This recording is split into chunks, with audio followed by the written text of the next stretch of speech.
So Alzheimer's disease, vascular dementia, Lewy body dementia, and every other type of dementia causes damage to your brain cells, right? Which in turn causes some difficulties with various things your brain controls, like memory, language, reasoning, and judgment. But a lot of the time, these signs and symptoms can present themselves slightly differently. Since Alzheimer's disease accounts for the majority of dementia cases, and the other forms can often overlap anyways, the main focus here will be on the symptoms and progression of Alzheimer's disease.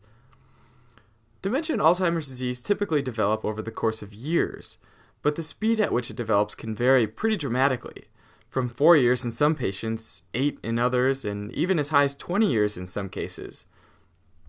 We're going to go through some of the general stages of progressing Alzheimer's disease, but considering that it's such a gradual disease, it's actually really tough to classify this progression.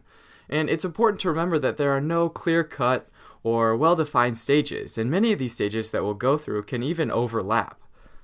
But with that said, there are a few models that are used for the progression of Alzheimer's disease, and we're going to sort of combine the definitions from a more broad 3-stage model and also the more specific 7-stage Reisberg scale.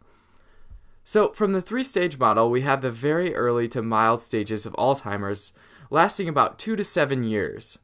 And then if we look at the Reisberg scale, stage 1 is simply no impairment.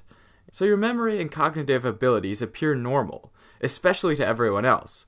If there are any impairments, they might only be slightly apparent to the patient themselves. Stage 2, however, is a very mild cognitive decline. So maybe they have some trouble remembering recent events or information, but it could be more subtle things like forgetting a word or misplacing things.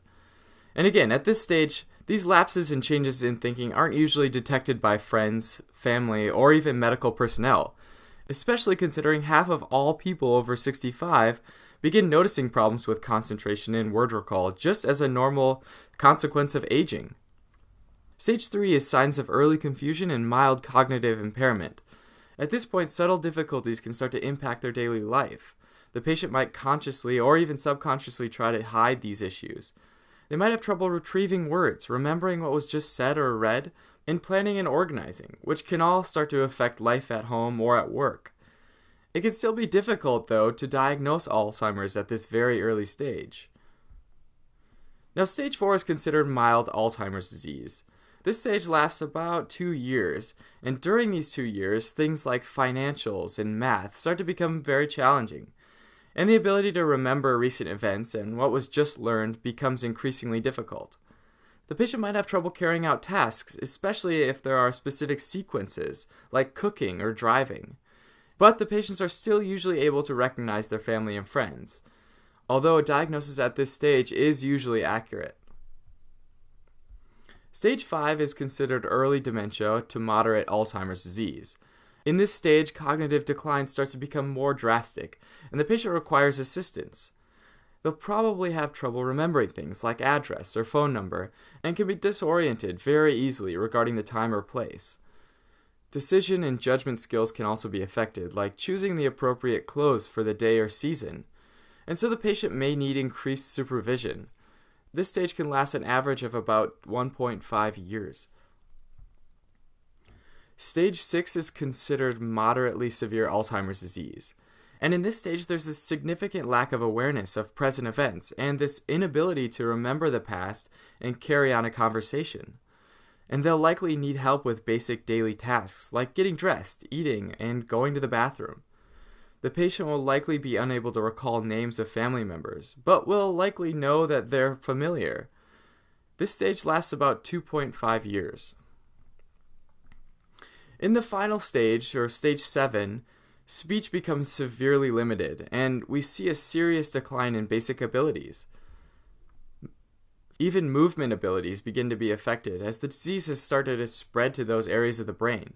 So eating, walking, sitting, or even standing up all start to fade. And patients will likely need extensive assistance eating and drinking as they can lose the ability to discern when they're thirsty or hungry. And so they need total assistance around the clock for all functions of daily life and care. And at this stage, due to these inabilities, they become much more susceptible to secondary complications, diseases and infections, especially pneumonia and falls. And this final stage can last from 1 to 2.5 years.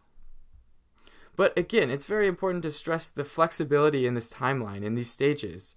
Not all patients with Alzheimer's will experience this exact progression, and some may deviate significantly from the expected duration with each stage and the disease itself.